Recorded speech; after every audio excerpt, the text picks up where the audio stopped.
I'm going to have to call out this obsession with Jeffrey Epstein because the obsession is not rooted in its desire for the truth or justice. It's rooted in the hostility of your fellow man. And why I say that is because look at this bullshit video by Upper Echelon. Jeffrey Epstein is alive. It's a theory. Now, why do they need Epstein to be alive when Ghislaine Maxwell is here, alive and well, and people could put her through the hot coals and force her to confess everything she knows? If guys wanted to know the truth and get these elites put behind bars, they would go after her because we know she's alive. Why? Because she's female. These guys aren't interested in punishing female. That's why they have to bring up the ghost of Epstein. Now, let me show you that human nature has not changed one iota. Untold story of 1381 peasants' revolt. And you might ask, what does this have to do with Epstein? Well, it shows you that men can be abused constantly and take it. And it's not till a man screws around with their women that they really get pissed off. It says something really lame about male psychology. But let's hear this. What amazes me is why people didn't snap sooner. They've had the plague, they've had landlords trying to force down their wages, they've had to pay for wars in France with an unfair tax, which always seems to end up in the nobility's pockets. But commissioners sexually assaulting their women, that pushed them over the edge. There you go. And for I understand, the bullshit story was some nobleman felt a woman up. He didn't even rape her. He just felt her up. Right? So these guys, does this not sound familiar? Does this not sound like what's happening today? The economy going to shit, corruption in government, people suffering. But, you know, the important thing is some guy touched a woman. That is the ultimate crime to the average man. Again, there's something very wrong with male psychology. Let's face it, guys are self-loathing and they're used to just taking it like little bitches. So, you know, them being oppressed wasn't enough. They have to go to the Ubermensch or the Uberfrau, right? We can't have our women touched by these other men. That's the one line that can't be crossed. So let's get into this bullshit theory by Upper Echelon. Sorry, Upper Echelon, I got to be honest. This is a bullshit theory. Let's begin with this. Officially recognized by practically every single notable authority, Jeffrey Epstein was found unresponsive at 6:30 a.m. August 10th of 2019. The Office of the Inspector General report on the 85th page also confirms that the last time Epstein was verifiably seen alive was likely 7:39 p.m. after speaking with his lawyer the day before. The timing matters because correctional officers on duty falsified numerous rounds reports. Instead of checking on the prisoners, they fabricated all of the timesheets, leaving Epstein alone in his cell, unmonitored, from the evening of August 9th well into the morning of August 10th. However... Oh, by the way, guys, I could actually go for the theory that Epstein might have been murdered as opposed to, you know, him taking his own life. I could believe that because, you know, people in power would be afraid he might crack under pressure. That's a believable theory. This isn't. This is Elvis Presley level of conspiracy theory. Disclosed in the recent batch of files, there's a discrepancy. The first of many such discrepancies, I might add, where on August 9th, a full day before the discovery of Epstein's body, the Southern District of New York Attorney's Office drafted a press release tagged for immediate release, disclosing that Epstein's body had been found unresponsive and later pronounced dead. That press release notably did not contain a specific set of words, which would later appear in a nearly identical document, this time dated August 10th, reading, quote, "pronounced dead shortly thereafter of an apparent suicide," end quote, which, to be clear, are words that were not present in the prior version. Oh. These two documents, if accurate, cannot coexist. Pre-drafting a press file for immediate release a day before the subject is even found in his cell isn't possible. Hey, this all makes sense, upper echelon, only you're still jumping to a conclusion. That makes no sense. Again, the theory that someone might have murdered him makes a lot more sense than someone spirited him away and he's still alive somewhere on some island, right? Unless the document is part of a cover-up. The SDNY would later assert that the press form was merely a typo. The date was wrong, later corrected in a second draft on the same day, August 10th, which may or may not be true. But even with the most charitable mindset possible, the spiderweb of interconnected errors is enormous. This is where I have to ask a question. How many is too many?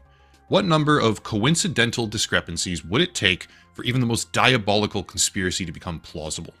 Some people say 3 or 5 or 10, others say never. But at the end of the video, after everything is on the table, I want to ask a very simple question. Do you think that Jeffrey Epstein is alive? No, I don't think that. Occam's razor, he's probably just murdered. Like everything you mentioned could just lead to someone murdering him again, upper echelon. This is a bullshit theory. I'm sorry to say this, but it is, because it's steeped in misandry. You don't want to go after Maxwell because she's female. You want to punish a male. So you're trying to bring up the ghost of Epstein. You're trying to resurrect him. He's a corpse. I'm sorry that you guys can't get it together. Come to terms, come to acceptance. If you really care about what's going on in society, you will throw this away. You will go after Maxwell and force her to tell the truth. None of you guys say that. None of you can even bring it yourselves to say she was a pedophile, right? I'm sure Maxwell was, banging underage girls too. She was probably bisexual. No one even mentions that. Do you see what I'm pointing at now, upper echelon?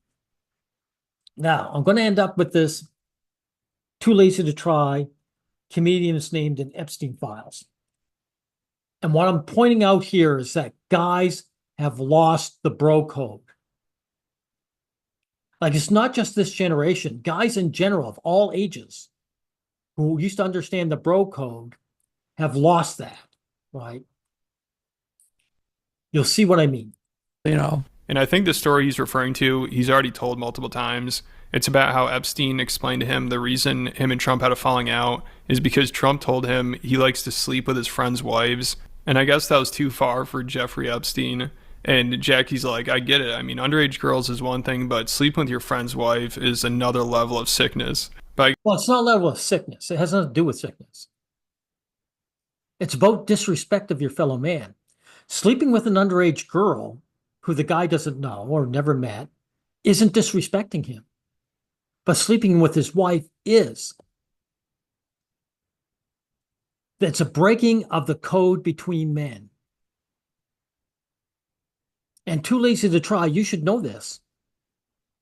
I guess now Jackie doesn't like to tell this story anymore because it was also in Michael Wolff's book. So people think Jackie got it from there. And oh, by the way, look how beautiful Ghislaine was back then. And notice she just worshipped Epstein. You don't know how many photos I've seen of them where he's looking at the camera and she's looking at him with these adoring eyes. You guys want a woman to fall in love with you, just become a criminal. Women love the criminals. She was in love with this man. But again, she's probably bisexual and she was probably tapping underage girls too. But again, No one goes after her, do they?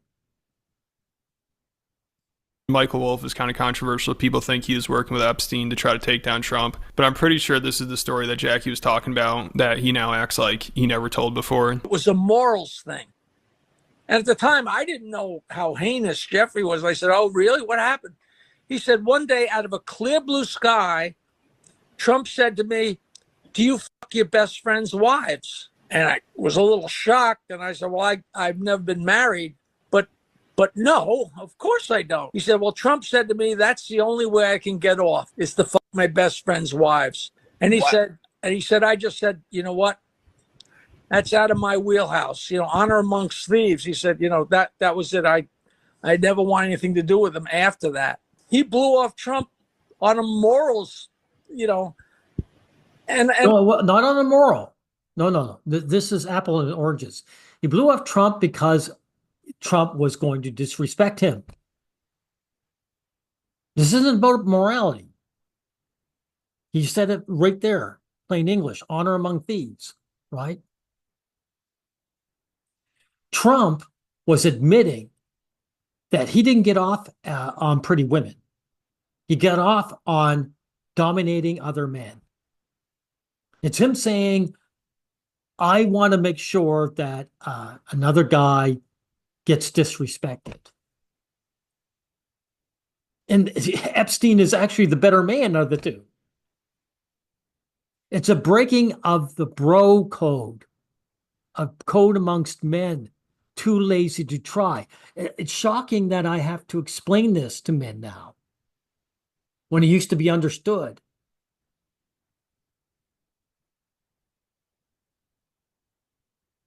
I totally get that. I mean, the guy's heinous and he's sleeping with underage girls, but fucking your friends' wives is a whole nother level of sickness. All right, listen, I'm speechless. So Jackie being in the Epstein files is probably the most publicity he's had in years. Anyway, that's all I need to show of this. The point is, he actually was right, though. Because sleeping with some girl the guy never met is not disrespecting the man directly. Not disrespecting him at all. But Trump was admitting that he needed to know that another man was under his thumb. I'm banging your wife right in front of you. I'm the top dog. I'm better than you. That's what made Trump a slime bag. That's what put him actually beneath Epstein.